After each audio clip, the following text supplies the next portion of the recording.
کۆچی دوایی مامۆستایەکی ئاینی لە بنەماڵەی موفتی هەڵەبجە تەواوی چوون و توێژەکانی لە دەڤەری شارە زۆر کۆکردەوە. دوای زیاتر لە 8 ساڵ ململانێ لەگەڵ نەخۆشیدا نووسەر و زانای ئاینی مامۆستا شێخ محەممەد ئەمینی کوڕی مامۆستا جەمیلی موفتی کۆچی دوایی کرد. یەک ساڵ لەمە پێش تەواو جەڵدەی سێ هەم لێیە کە جەڵدەی سێ هەم لێیە سبحان الله نەیەتوانی ناوی جەنابوو ببە ئەحمە و مەحموود کێ نایەتوانی بێڵێ بە چی قورئانێکی لەبەرابوو بێ لەسەر دەمی مەلایەتی بەکارهێنی کردووە لەبەری بووە بە فەسیحی ئەوە چەنەها شایەت هەیە تەجیلمان هەیە لەسەر ئەوە بە فەسیحی ئەو قورئانە بە تەجوید و ئەیخوێن سبحان الله زۆر عەجایب بوو. کاتی نەخۆشیەکە چەند جار لە خزمەت یابووین خەڵک هاتووتی مامۆستا گیان جەنابەت هۆکار بوو بۆی من تەعین بووم تۆ هەوڵ بۆ من داویت بەخوا نازارم لاوەچی من بۆ ئەوم نەکردووە کە بزانم چەند کەسم تەعین کردووە هەوڵم داوە بۆی چەند کەس ینی لە ژنهێنانە یارمەتی خەڵکی داوە تەنان لە فەقیر و هەژار من ئاگام لێ چەنەها خزم و دۆستمان هەبووە ئاگای لێ نەبووە هاتۆ بێدەنگ لە سوچێ لە سوچەکە لە پرسەکە یان نەخۆش بە سەردانی کردووە کاتێک کە ڕۆشتۆ تۆ دەرکەوتە سێرەکە هەندێک خۆراکی هێناوە یارمەتی هێناوە.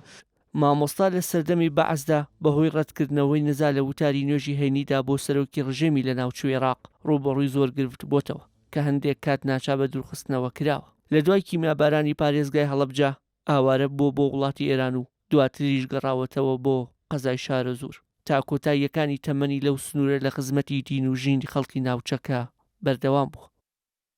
الحەمدولله مامۆستا شێخ حەمین هەر لە هەڕەتی لاوەتی و لە بیدایەتی گەنجێتیەوە هەر لە مزگەوتا گەورە بووە لە مزگەوتا پەروەردە بووە لە بەردەستی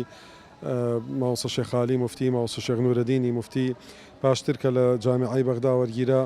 لەوێ لە خزمەت مامۆستا مەلا عەبدولکەریم مدەڕیسە خوێندنی هەبووە. لە نان بدەیی و خزمەتکردنی خەڵک و دەعوەت و ئەوانە زۆر حەزی لە خزمەتی خەڵک بوو بە تایبەتی ینی خاڵۆژمە فەرمێت جارێکیان خواردن گۆشتێکی خۆشمان هەبوو ینی وتی وەڵای من نازانم ئەمانە بخۆم بە تەنیا چوو لەسەر جاردەکە حافزێکی دۆزیەوە هێنای لەگەڵ یاوتی با بە یەکۆ بیخۆین ینی ئەوەنی حەز لەوە بوو کە ئەگەر خواردنێکی خۆشیان هەبێ بیدا بە خەڵک لە هەمان کاتیشان نووسەر بوو و هەروەها ئیمام و خەتیبێکی بەتوانا بوو مصلحێکی کۆمەڵایەتی زۆر باش بوو بەدەم کێشەی خەڵکەوە بوو و الحەمدولله زانایەکی موسڵمانی زۆر بە قابلیت بوو کە لە بنەماڵەی موفتی هەڵەبجەوە الحەمدولله کە ئەو بنەماڵەیە زۆرێک لە زاناکانی کوردستان ئێستا سەر بۆ بنەماڵەیەن. هەر کەسێ عیلمی هەبێ خۆی گەورە بەرزی ئەکاتەوە لە دنیا ینی سوبحان الله هەرچەندە ئەم ئینسانەیە هەرچۆنێکیش بێ لە دنیادا ڕەب العالەمین وعدی داوە کە بەرزکردنەوەیەکی هەیە لە دنیادا مەقامێکی بەرزی ئەبێ لە دنیا لە ناو خەڵکیدا ڕێزی ئەبێ تەبعان ئەگەر خی گەورە یارمەتی ئینسان بدا لەگەڵ ئیخلاص و لەگەڵ ئیمان و لەگەڵ تەقوا بڕوا ئەم ئینسانەیە لە قیامەتی شا دەرەجەی ئەوەندە بەرزە لە دوای پێغەمبەرانەوە ئەوان ئەبنە دەرەجەی دووهەم و ئینجا لە دوای ئەوانەوە شەهیدەکان دێ.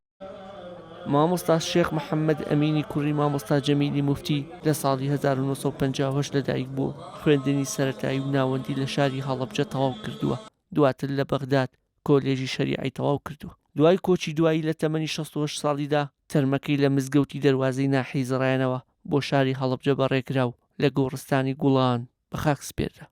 وشیار محەممەد کەناڵی ئاسمانی پەیام قەزای شارە زۆر.